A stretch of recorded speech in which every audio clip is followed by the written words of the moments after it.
पाकिस्तान में आज भी कानून की हुक्मरानी नहीं बल्कि बादशाहत की और ताकतवरों की हुक्मरानी है। और न जाने हमारी ये कौम कब तक जुल्म और जबर बर्दाश्त करेगी। आज मैं फिर से बात करना चाहूँगा फैसलाबाद सरगोदा रोड में जो हलका है PP 110 के हवाले से, जहाँ पे आज़ाद उम्मीदवार चौधरी परवेज़ ढिल्लों साहब जो है इलेक्शन लड़ने के लिए खड़े हुए हैं। और चौधरी परवेज़ देख देख वैरियां दे दिल कंबदे और इंशाअल्लाह ताला बारीक सरिये से जीतेंगे। याद रखें, तारीख हमेशा टकराने वालों की लिखी जाती है, तलवे चाड़ने वालों की तारीख नहीं लिखी जाती। जिन्ने टुरे ने किराए दे टटू तुरे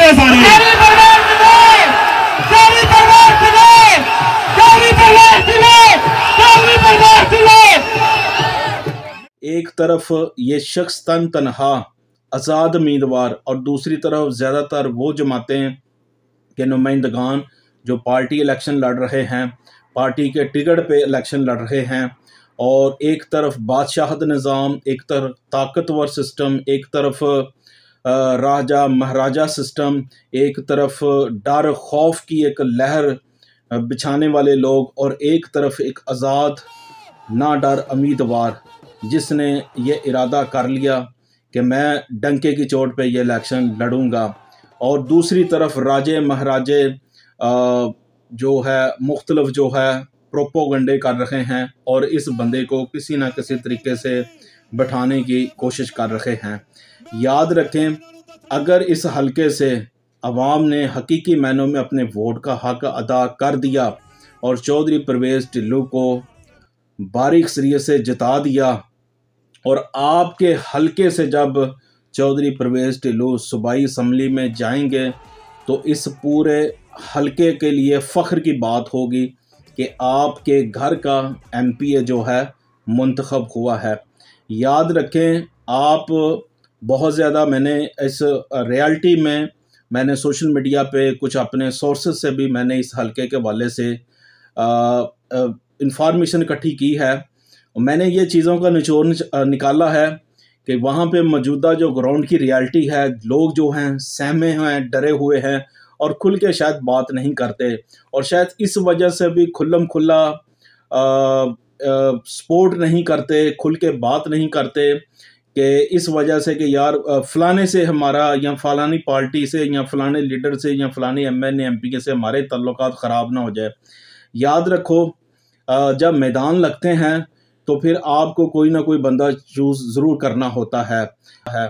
अगर हकीकी मायनों में इस PP 110 से कौम ने अगर मोर पे ठप्पे लगा के बारीक सरिये से जिता दिया तो याद रखें, आपने उन ब्रिजों को भी इबरतनाक शिकस्त देनी है जो जिनकी गर्दनों में सरिये हैं, जो समझते हैं कि हम राजे महाराजा हैं, हमारे पास पैसा है, दौलत है और उनके अंदर एक फ़िरौनियल सिस्टम है, तो आपने उनको शिकस्त देनी है। याद रखें, जब एक तन तनहा शख्स लड़ने के लिए पुरअज़म है, मैदान में वो उतर चुका है, खाड़े में वो उतर चुका है, तो कौम को भी पीछे नहीं रहना चाहिए। याद रखें, लीडर तब ही ताकतवर, दिलेर और मजबूत होता है जब उसके साथ शाना मशाना और उसके साथ कंधे लगा के ये कौम खड़ी हो जाए।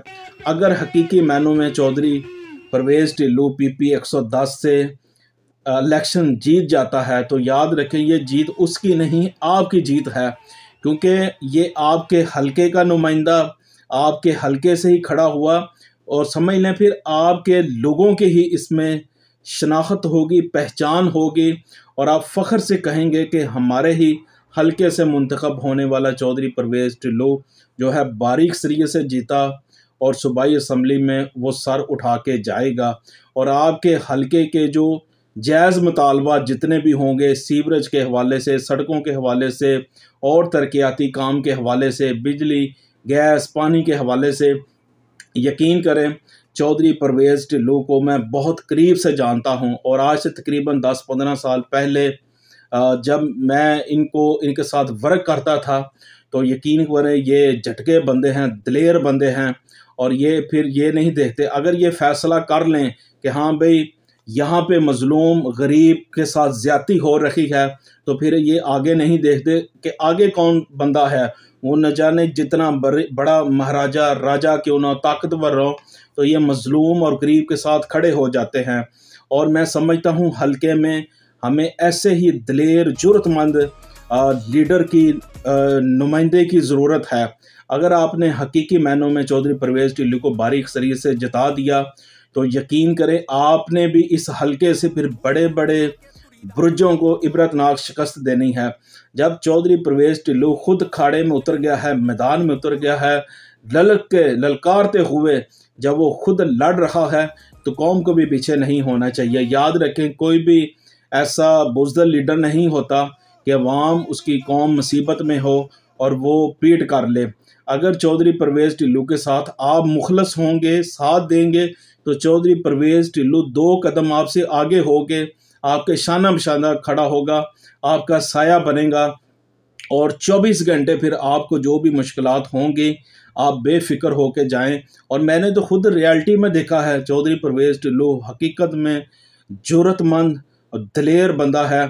और देखें, एक तरफ पूरा करप्ट सिस्टम है, लेकिन फिर भी चौधरी साहब तन तनहा अपनी कौम के आसरे सहारे अपने मुखलस दोस्तों की आस उम्मीद पे है, जो लड़ते हैं, डंके की चोट पे बोल रहे हैं, खरियां खरियां सुनाते हैं। ऐसे ही जानबाज जुर्रतमंद और दिलेर लीडर होते हैं जो अपनी कौम का सर फख्र से बुलंद कर देते हैं। तो 8 फरवरी को मोर पे ठप्पे लगाएं और चौधरी परवेज़ टिल्लू को बारीक सरीयत से जिताएं। ये जीत आपकी जीत है और आप फ़ख्र से कहेंगे। और हकीकी मायनों में आप फैसलाबाद सरगोदा रोड के जितने भी शहर देहात गांव है, आप चले जाएं और आप इनके बारे में पूछें। लोग आपको बताएंगे कि चौधरी परवेज़ टिल्लू हकीकी मायनों में अवामी नुमाइंदा है, लोगों की लातदार खिदमत इसने सर अंजाम दी हुई है। और कभी भी मुश्किल से मुश्किल काम भी हो, उनको भी ये फ़ौरन सुलझाने की कोशिश करते हैं, ठीक करने की कोशिश करते हैं। पंचायती फैसले आ जाएं, लड़ाई झगड़े और भी लातदात जो हल्के के मामलात होते हैं, उसमें बढ़ चढ़ के ये अपना फ़राइज़ सर अंजाम देते हैं। बड़ी बड़ी सुलह भी इन्होंने करवाई है, कट हुए, पंचायतें हुई, वहाँ पे भी इन्होंने अहम किरदार अदा किया है। तो याद रखें, अगर आपने अपने घर के ही शेर को उसकी सपोर्ट ना की, उसका साथ ना दिया, तो याद रखें फिर बेगाने घर वाले आपके वारिस नहीं बनेंगे। अपने घर के शेर को मजबूत करें, उसकी सपोर्ट करें, उसके साथ कंधे के साथ कंधा लगाएं और उसको बारीक सरीयत से जताएं। हकीकी मायनों में चौधरी परवेज़ टिल्लू मुंतखब हो गए, अपनी कौम को, अपने हल्के के लोगों को कभी भी नाउम्मीद नहीं करेगा। और इंशाअल्लाह ताला ये कौम ने अगर फ़ैसला कर लिया, चौधरी परवेज़ टिल्लू को बारीक सरीयत से जिता दिया, ये जीत आपकी होगी। और इंशाअल्लाह ताला 8 फरवरी को चौधरी परवेज़ टिल्लू बारीक सरीयत से जीतेंगे और बड़े बड़े महाराजा राजों को, ताकतवरों को इबरतनाक मुंह की खानी पड़ेगी और वो देखते रह जाएंगे। पंडोरा बॉक्स जब खुलेगा, अंदर फिर मोर पे ही ठप्पे होंगे और चौधरी परवेज़ टिल्लू बारीक सरीयत से जीतेगा। अल्लाह पाक इन्हें कामयाब करे। हमारी सपोर्ट मुकम्मल चौधरी साहब आपके साथ है। हम प्रदेश में ज़रूर बैठे हैं, लेकिन जहां तक हमसे हो सका हम रियलिटी में प्रैक्टिकली वर्क करेंगे और आपके साथ हम मुकम्मल सपोर्ट करते हैं। और याद रखें, लग जाए जब मैदान, तो किसी एक को ज़रूर मुंतखब करना होता है। फिर ये नहीं देखना पड़ता कि अगला कौन है, पिछला कौन है, फलाना कौन है। जिस शख्स पे आपका दिल मुतमिन हो जाए, उस पे फिर आप उसके साथ डट के खड़े हो जाएं। अस्सलाम वालेकुम।